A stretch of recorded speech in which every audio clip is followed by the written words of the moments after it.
Wala na madong may. Ah, okay. Kaya naman kumuto. Kaya nanay.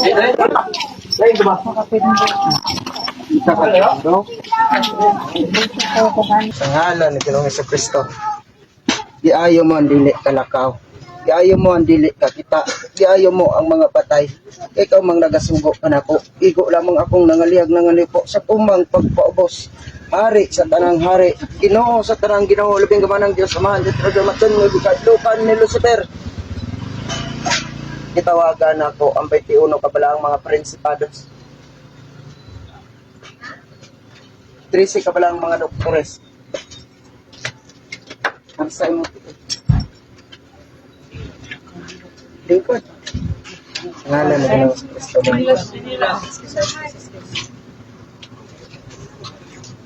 Answer da na eh.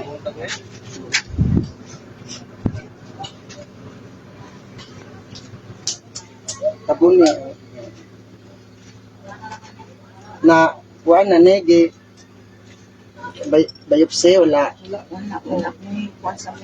Wala ka nagkuha ng biopsy. Kini me, wala ko nakita nga binuang og tao ha.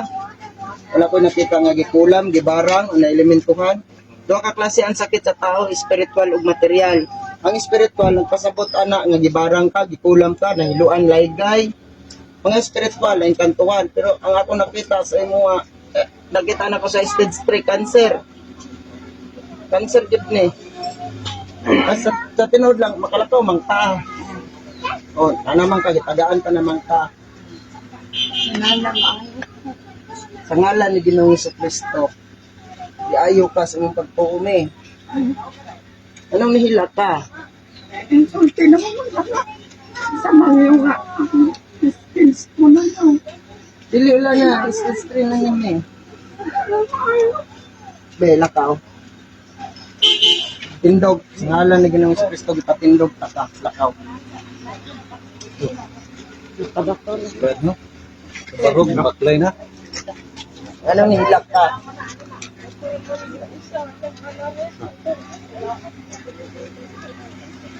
Sa unang buhay pa ang tao, walay makadeclare kung kano sasawaon sa Ginoo.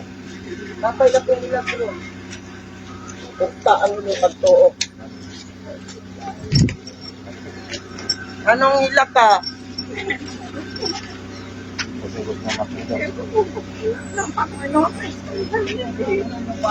Oo.